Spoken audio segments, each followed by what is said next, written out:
àwa yóò bá Muhammad wọlé ọlá. Ọlọ́run á jẹ́ ká bá Muhammad wọlé ọlá. Àmì ẹ̀ pọ̀ ṣùgbọ́n àmì nìkan ò rán o. Ànábì ti sọ pé ẹni tó bá nífẹ̀ẹ́ ṣe sí òun yóò fẹ́ràn òun, ẹni tó bá sì ti fẹ́ràn òun náà ni yóò bọ́ òun wọnú ọgbà àdìjọ́ náà onídẹ̀ra. Kí wá làwọn ìṣesí Ànábì gan-an lè tó wọlé ọlá dálé lórí. Wọlé ọlá ẹ pàdé Imam Komorudeen Àjàlá àti àwọn gbajúgbajà dáńtó onímọ̀ ìjìnlẹ̀ àfáà tá a máa gbà lálejò ní gbogbo ọjọ́ ọ̀sẹ̀. Sunday aago 10 sí 10 àbọ̀ àárọ̀ làǹfààní ètò wọlé ọlá yóò máa gorí afẹ́fẹ́ ní MITV Muri International Television.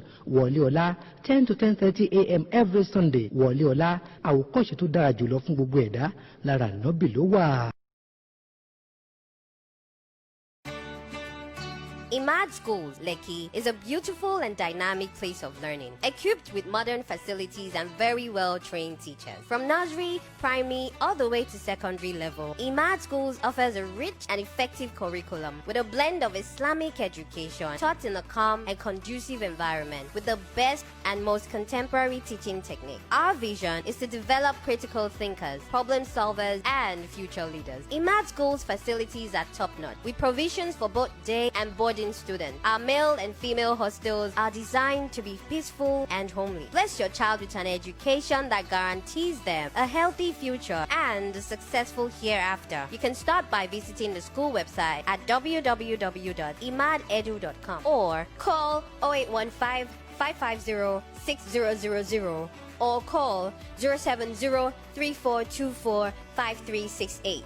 Imad School, upholding values for life. من الشيطان الرجيم بسم الله الرحمن الرحيم يا أيها الذين آمنوا اتقوا الله حق تقاته ولا تموتون إلا وأنتم مسلمون يا أيها الناس اتقوا ربكم الذي خلقكم من نفس واحدة وخلق منها زوجها وبث منهما رجالا كثيرا ونساء واتقوا الله الذي تساءلون به والأرحام إن الله كان عليكم رقيب يا أيها الذين آمنوا اتقوا الله وقولوا قولا سديدا يصلح لكم أعمالكم ويغفر لكم ذنوبكم ومن يطع الله ورسوله فقد فاز فوزا عظيما وخير الكلام كلام الله وخير هدي هدي نبينا محمد صلى الله تعالى عليه وسلم وشر الأمور محدثاتها وكل محدثة بدعة وكل بدعة ضلال فليعوذ بالله من ذلك. الله غايتنا ورسول سيمنا وقدوتنا والقرآن دستورنا والجهاد سبيلنا والموت في السبيل لا أسمى أمانينا ولتكن منكم أمة يدعون إلى الخير ويأمرون بالمعروف وينهون عن المنكر وأولئك هم المفلحون. adúpẹ́ fún sáàtì ramani tó ní ká wáyé taráyé wá tàbá wáyé ìta òwúlò ta ni ó pọ̀ Olúwa lẹ́jọ́ bá wáyé táwọn mutí ta ni ó pọ̀ Ọlọ́run lẹ́jọ́ tàbá wáyé táwọn mugbó ta ni ó pọ̀ Olúwa lẹ́jọ́ tàbá wáyé táwọn ṣẹbọ ta ni ó pọ̀ Ọlọ́run lẹ́jọ́ adúpẹ́ fún sáàtì ramani tó ní ká wáyé taráyé wá tàbá wáyé tá ò lẹ́sìn ta ni ó pọ̀ Olúwa lẹ́jọ́. ẹ̀sìn ètò ẹ̀sìn náà ni ètò yìí àwa polówó ọjà kankan ń bẹ àwa yọnu ẹnìkankan tó kọjá àyọnu Ọlọ́run bá fúnra rẹ̀ tàbádọ́ pé kí ní ẹ̀sìn ni ó gbọdọ̀ ní nǹkan mẹ́ta. kí ni ọ̀rọ̀ Ọlọ́run bá tó ní ẹ̀sìn fúnra rẹ̀ sọ, kí ni ọ̀rọ̀ ẹni tá a fẹ̀sìn rán tó ń jẹ́ Ànábì wa Muhammad sallallahu alayhi wa sallam, kí ni ọ̀rọ̀ àwọn tí wọ́n wà láyé nígbà tí Kùránì sọ kalẹ̀ ibi tó parí sí nìyẹn. gbogbo àfáà láyé tó fẹ́ dá sọ́rọ̀ ẹ̀sìn yóò mú ọ̀rọ̀ Ọlọ́run wá, yóò mú tànábì wá, á dẹ̀ sọ táwọn sàbí sọ tí ò bá sí bẹ́ẹ̀ à ní gbà lọ́wọ́ ẹ̀.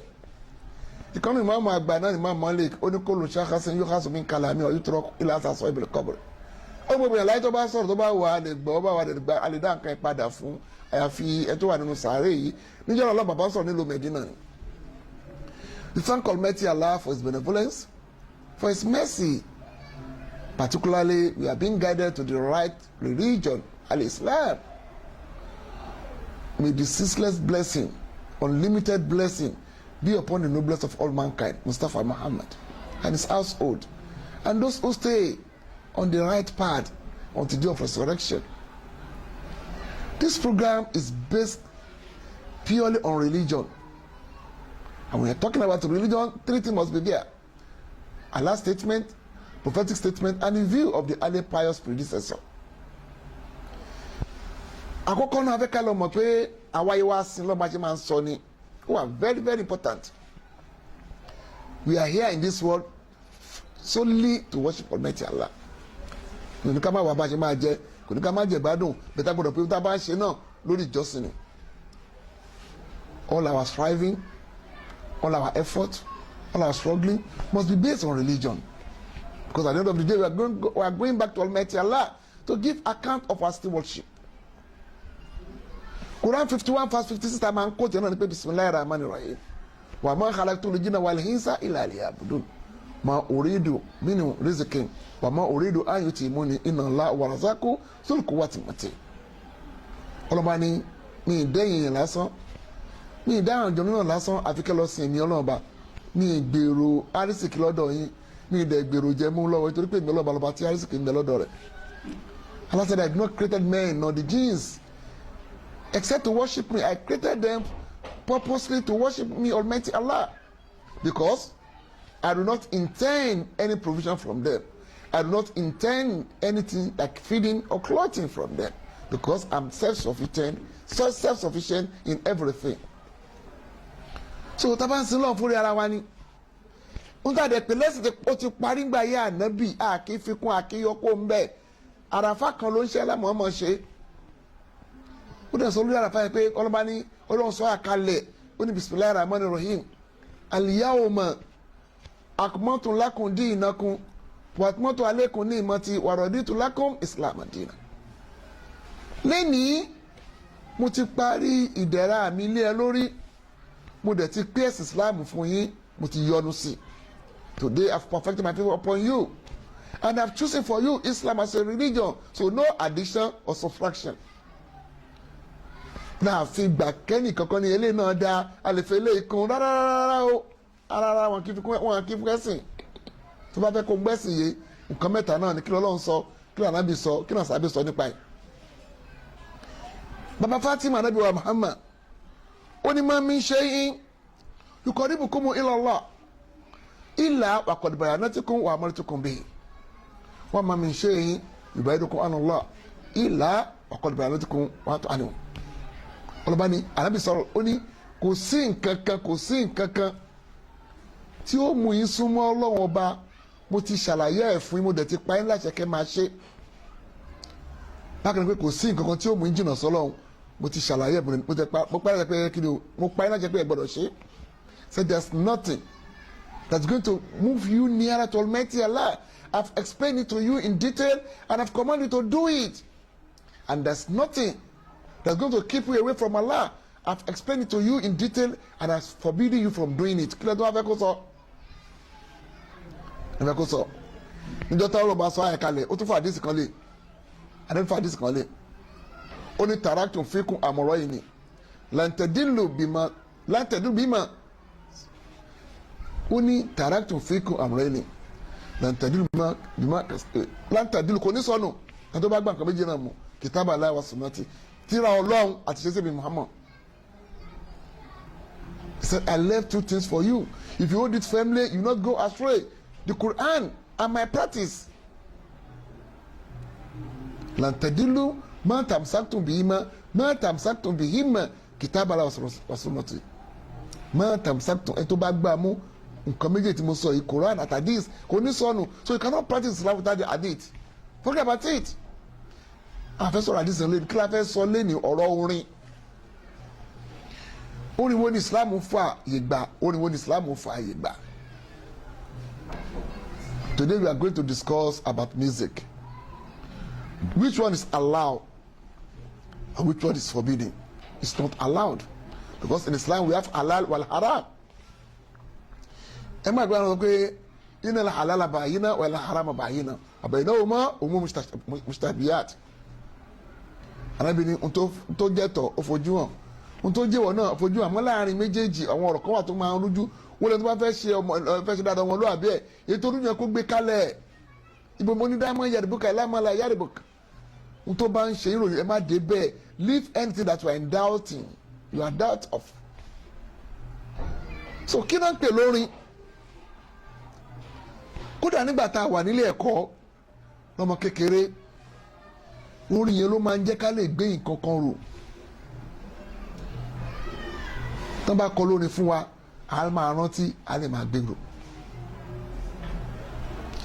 àkọ́kọ́ pẹ́pẹ́ tó lóyìnbó wọ́n ní bàbá black sheep a few any wool yes sir 3 bag full 1 for the master 1 for the dame and 1 for the little boy that live on the 3. gbogbo wọn kékeré inú a máa dùn a máa gbọ́. encouragement wọ́n ní bàtà rẹ̀ àròkókó ká bàtà rẹ̀ àròkókó ká tó o bá mọ̀wé rẹ̀ bàtà rẹ̀ àròkókó ká. àmọ́dà kejì bàtà rẹ̀ àwọ̀ kẹrẹrẹ nílẹ̀ bàtà rẹ̀ àwọ̀ kẹrẹrẹ nílẹ̀ tó o bá mọ̀wé rẹ̀ bàtà rẹ̀ àwọ̀ kẹrẹrẹ nílẹ̀ is encouragement to face our studies squarely. nípa hygiene wọ́n ní wẹ̀ kí o mọ́ gé èékánná rẹ̀ jẹun tó dára lásìkò máa jẹun jù.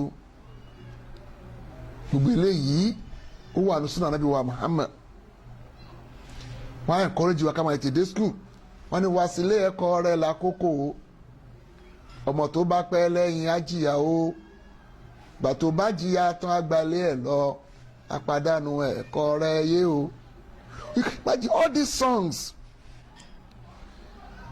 We are being taught to face our study, to be neat, to perfect our hygiene, and to be an obedient student. Atoni poem. Bí iṣẹ́ lóògùn ṣẹ́, múra sí iṣẹ́ ọ̀rẹ́ mi, iṣẹ́ la fi ń dẹni gíga, bí a kò bá rẹ́ni fẹ̀yìntì, bí ọ̀lẹ làárí, bí a kò bá rẹ́ni gbẹ́kẹ̀lé atẹramọ́ṣẹ́ ẹni. Ìyá rẹ lè lò lọ́wọ́ bàbá rẹ sì lè lẹ́sìn lẹ́ẹ̀kan tó bá gbójúlé wọn òtẹ́tọ́ ni mo sọ fún yẹn. ohun tí a kò bá jìyà fún ṣé kí ilé tọ́jọ́ ohun tí a bá fagbára ṣẹ́ fún ní ń pẹ́ lọ́wọ́ ẹ̀ ni. apalára ìgúnpá nìyí kan tí o bá rí apalára ìgúnpá nìyí kan bí o bá lówó lọ́wọ́ ayé ẹ sí tẹ̀ríntẹ̀rín jẹ́ kó o dẹni tí ń rágó kó o rí bí ayé ṣe ń yín mú sí ni. ẹ̀kọ́ sì ń sọ ní dọ̀gà múra kí o kọ́ dáadáa tó bá rí ọ̀pọ̀lọpọ̀ ènìyàn tí wọ́n ń fi ẹ̀kọ́ ṣẹ̀ nínú ṣọ́ra o má fara rí wọn torí pé ìyà ń bẹ fọmọ tí yóò gbọ́n ẹkún ń bẹ fọmọ tí ń sákiri má fòwúrọ̀ ṣeré ọ̀rẹ́ mi múra sí ọjọ́ lọ. Can you imagine? Very good poem, beautiful and as meaningful ó ní ìtumọ̀ tó dáa. yìí tó ń kọ́ wa kọ́mọ pàtàkì àwọn òbí wa wọ́n ní ìyá ní wúrà iyebíye tí a kò lè fowó ra ó lóyún mi fóṣù mẹ́sàn-án ó pọ́n mi fọ́dún mẹ́ta ìyá ní wúrà iyebíye tí a kò lè fowó ra. ìwọ náà ní pípa àwọn orin yẹn kò sí ìlú ń bẹ́ẹ̀ ibi tá à ń lọ gangan nìyẹn gbogbo orin tó bá ti ní ìlù lílù nínú haramu ni. Any music be accompanied with musical instrument is totally forbidden in Islam, and I'm going to give you the proof and the evidence and references. You can sing in as much that songs is not vulgar. It does not describe woman's structure. You do not encourage pool betting, soothsaying, prostitution, intoxicant take. Anything that is forbidden, you are not singing in presence of it. You must not describe the breast, the backside of a woman. You must not encourage prostitution. O gbọ́dọ̀ máa ṣépè, o gbọ́dọ̀ máa bẹ́ẹ̀bú, o gbọ́dọ̀ máa pọ̀pọ̀. No incantation, no abusive and no cursing. O gbọ́dọ̀ fi Kùránì ọlọ́ba kọrin, o gbọ́dọ̀ fàdí náà kọrin.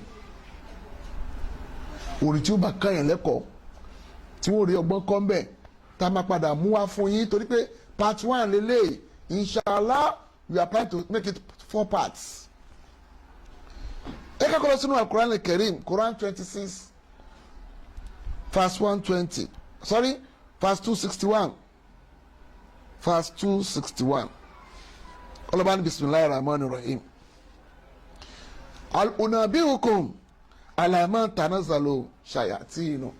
Al-unabiukum, ṣé kí n sọ fún yín ta ni èṣù sọ̀kalẹ̀ lórí?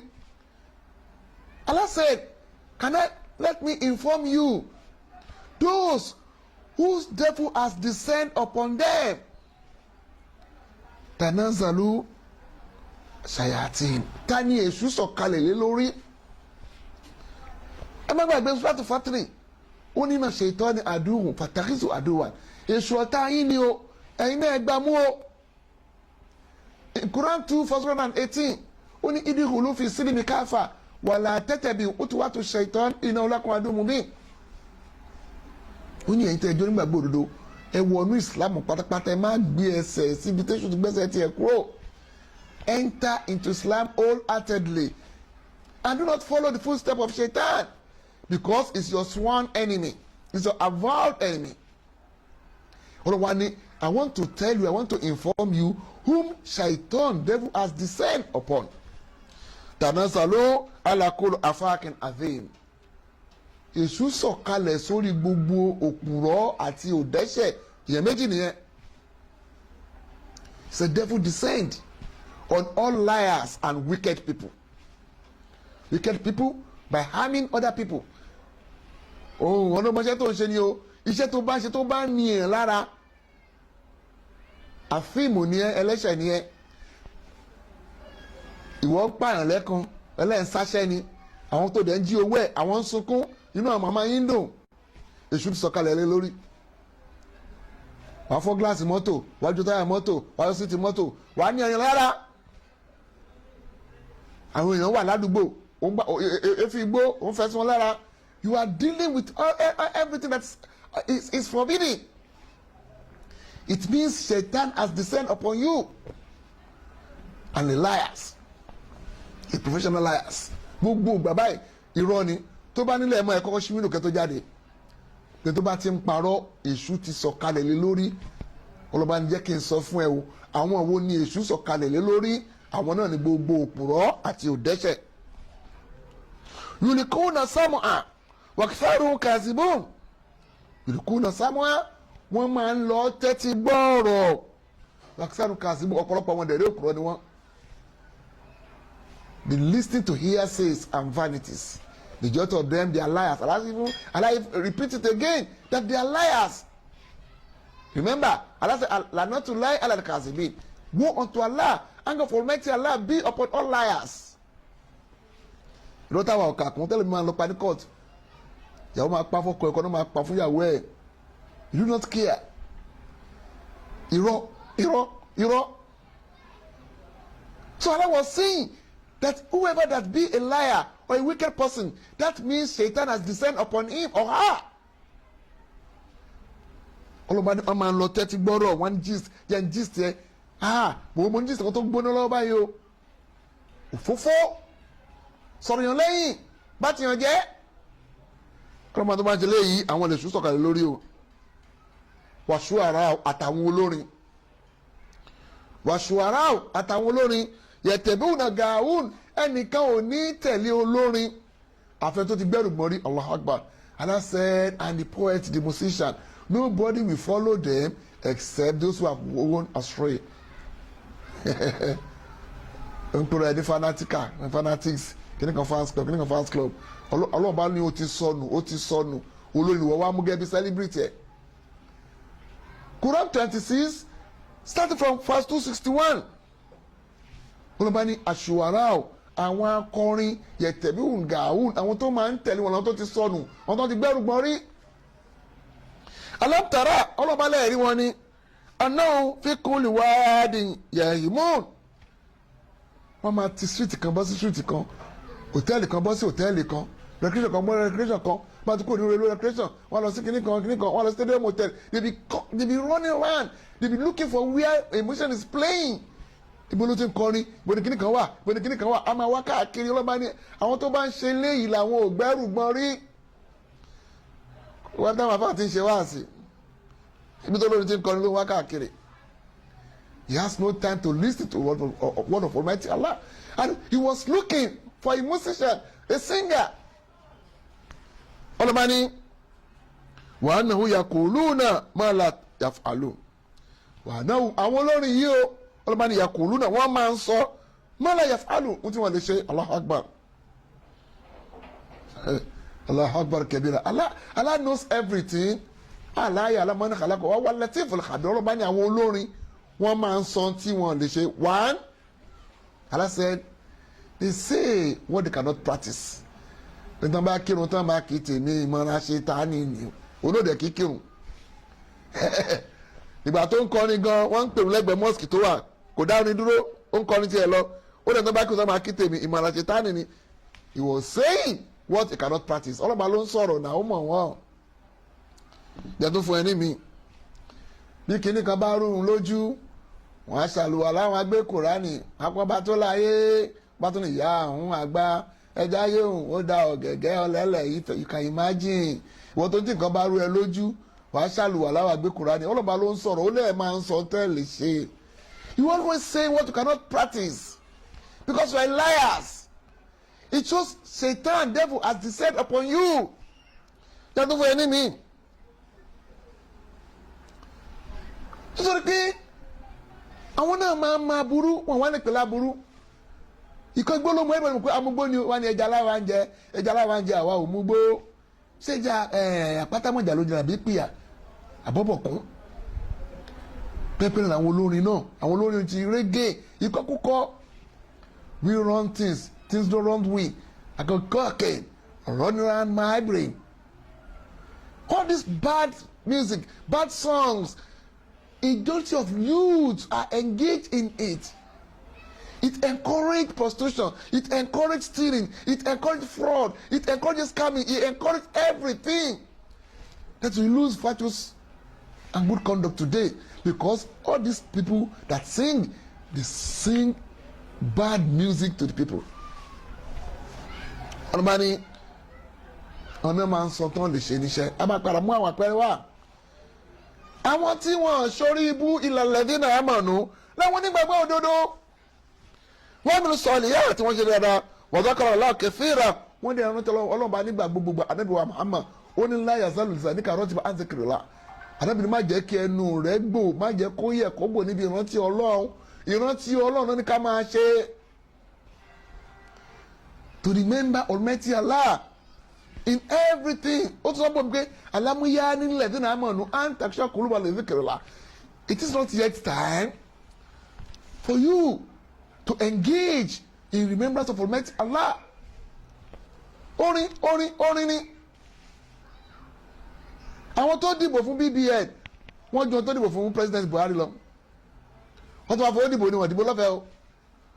It shows that people are not ready to follow Allah.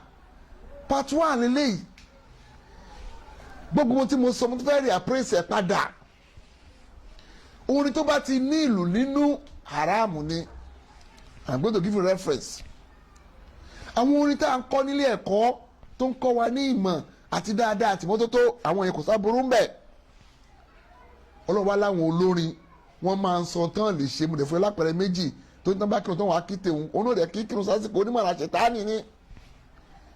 Ètò tí kírun bá rún lójú wọ́n á ṣàlùwà láwọn gbé Kùránì tó sọ pé àwọn ìyá àwọn àgbà Òkìkí Ọlọ́lá Ifẹ̀. I have many instances.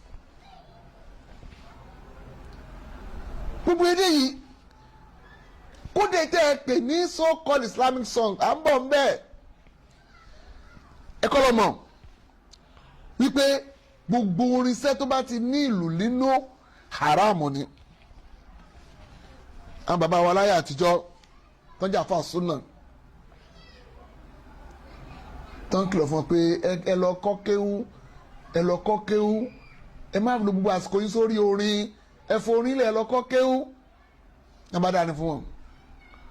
aláàmọ́ kàún jó aláàmọ́ kàún lòlò ìlú bẹ̀sìn jẹ́ ìjó lè bẹ̀sìn jẹ́ o ká má bà wọ́n là wọ́n jẹ́. You can imagine they said people of Mecca drums and they sing, so drumming and singing cannot invalidate your religion, whereas it can.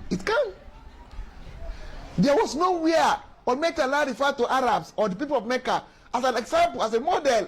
Kò sínú Quran tọ́lọ́ bá ní ara Mẹ́kà ní máa wùṣẹ́ sí kò sínú àdìsí kankan. Kúrò tó máa bẹ̀rẹ̀ pé àná sọ pé làáfàá àrọ̀bí yàrá làájẹmí ọ̀làjẹmọ́ àrọ̀bí ìlàbí takwa lọ. Ànábì ní lárúbáwá kan ò dáa jẹ́ tí kìí ṣe lárúbáwá lọ. So kì í fẹ̀sìn wo àwọn lárúbáwá àbí ara Mẹ́kà. Tọ́lọ́ máa sọ fún ànábì wa Ibrahim tó ní wọ́n lọ́ba bá ń pèsè jẹ fún tó bá ń gbé Mẹ́kà lọ́ba ní tí tó bá kọ tèmi náà máa ṣèjẹ àmọ́ ó máa padà jìyà. So do not compare Islam of Mecca with anybody. What Quran says, what are the hadith statements, and the view of the companion, period. Ara Mecca, we are not just going to see. So my brother, my sister, my father, my mother, if you want to understand Islam based on what Quran says, what are the hadith statements, and what are the commentary of the pious past predecessor. So, I'm calling for my pé ara Mecca ń jó, ara Mecca ń lùlù, ìlú bẹ̀sìn jẹ́, ijó lè bẹ̀sìn jẹ́, wàá mọ̀ pé ìlú bẹ̀sìn jẹ́, mò ń bọ̀ mbẹ̀. Ìlú ń bẹ̀sìn jẹ́, ijó náà lè ṣe kí ni ó ń bẹ̀sìn jẹ́. So ẹ gbìyànjú lọ́sẹ̀ tó ń bọ̀, ẹ tún bá wa wà pẹ̀lú ètò yìí. Alájà Rukayat Àgbékẹ́ Kàsálí bí wọ́n ti sọ pé màmá ọlọ́ọ̀bá tó gbíkẹ́ dúró tẹ̀sí òun náà máa dúró tì í. Ọba tó fàná yẹ yín òun náà ló fè ní yẹyí kó máa ní sọyìn dẹ lẹ́yà àbódọ̀la. Alájà Kàsálí kó máa ní sọyìn dẹ lẹ́yà àbódọ̀la. Màmá orí òní táyé ọrùn òní wọ̀nyí ọba tó fàná yẹyí òun náà ló fè ní yẹyí kó máa ní sọyìn dẹ lẹ́yà àbódọ̀la. Alájà Kàsálí kò ní sọyìn dẹ lẹ́yà àbódọ̀la. Ọ̀nà olùgbòwò ètò wa ní gbogbo ọ̀sẹ̀ẹ̀sẹ̀ ó dẹ̀ dúró ti Ọlọ́run wọn mọ̀ wá rí ibì kankan ká lè máa sòótọ́ fáwọn èèyàn. Àdúpẹ́ fún yín, àdúpẹ́ fún yín. Èyí tẹ́tí gbọ́ sí ọ̀rọ̀ Ọlọ́run, orin tó bá ti ní ìlù nínú ìsìláàmù faramọ́ o. Apá kìíní rè lágbọ́n lọ́sẹ̀ tó ń bọ̀ a máa tẹ̀síwájú pẹ̀lú apá kejì. A kò lè ká ọ̀lẹ̀ àádá wasafullahi li wa lakum inna Allaha ghafurur rahim. Bismillahirrahmanirrahim. Alhamdulillah rabbil alamin. Adúpẹ́ fún Ọlọ́run bá tí ó bá wa fi ìdẹ̀kùn díẹ̀ sọ̀rọ̀ coronavirus. Adẹ̀dúpẹ́ pé ẹnìkankan nu wa kò bá lọ. Wọ́n tí wọ́n ti bá lọ kọ́lọ́mọ́jà bá ṣe àforíjì fún wọn. Eléyìí láti sọ fún yín pé àwa jẹ̀mọ́ Jídísátù Bàsírọ̀ èyí tá a máa ń pè ní intellectual forum tó máa ń wáyé ní ọjọ́ Sunday kejì ní gbogbo oṣooṣù tí dókítà wa Sharafadeen Gbadebo Rọ́jí láti ìlú Ògbómọ̀ṣọ́ tó máa ń ṣe fún wa ní Marina Alta ìpínlẹ̀gbẹ́ ilé epo Orlando ní Marina yóò wáyé o lágbára Ọlọ́run ní ọjọ́ Sunday tó ń bọ̀ lágbára Ọlọ́run. Àwa rọ gbogbo àtàbá ń bọ̀ mẹ́ pé ká ṣe kí ni o ká lo ìbòmú tá a mọ̀ sí face mask.